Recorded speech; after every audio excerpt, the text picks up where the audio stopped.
નમસ્કાર મિત્રો, હળવદના ધબકાર પ્લેટફોર્મ પર આપ સૌનું હાર્દિક સ્વાગત છે। મિત્રો, હળવદ તાલુકામાં અપમૃત્યુના 3 બનાવ સામે આવ્યા છે, એટલે કે 3 જે યુવાન છે અલગ અલગ જગ્યાએ જેઓનું મોત થયા છે।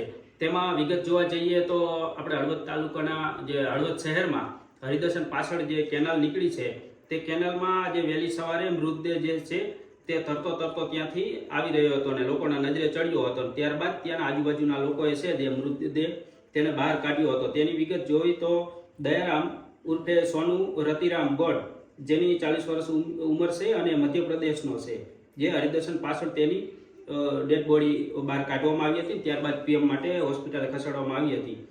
બીજો બનાવ જોવા જઈએ તો સમલી ગામે ઘઉં કાઢવાનું કટર છે, જે કટર ચાલક છે ગંભીરસિંહ વાટસી, જેનું પણ ઉંમર વર્ષ 40 પંજાબનો છે અને એને એટેક આવવાથી જેનું મોત નીપજ્યું હતું અને ત્યારબાદ તેને સરકારી હોસ્પિટલે ખસેડવામાં આવ્યો હતો। અને ત્રીજો બનાવ જોવા જઈએ તો ચરોડા ગામ પાસે જે કેનાલ નીકળી છે તે કેનાલમાં એક યુવાન ડૂબ્યો હતો અને એની ભારે શોધખોળ બાદ તે યુવાનને કેનાલમાંથી મૃતદેહ બહાર કાઢવામાં આવ્યો હતો। તેને નામ જોવા જઈએ તો શહેરાજ મોહમ્મદ, એની ઉંમર વર્ષ 25 હતી, જે બિહારનો હતો, વૈશાલી જિલ્લો જે બિહારનો છે અને ત્યાંનો છે। તેને પણ પીએમ માટે સરકારી હોસ્પિટલે ખસેડવામાં આવ્યો હતો। એટલે કે આમ જુદી જુદી 3 જગ્યાએ 2 કેનાલમાં ડૂબી જવાથી તો એકનું એટેક આવવાથી તેમ હળવદમાં મધ્યપ્રદેશ, બિહાર અને પંજાબના આમ 3 યુવાનના મોત થયા છે।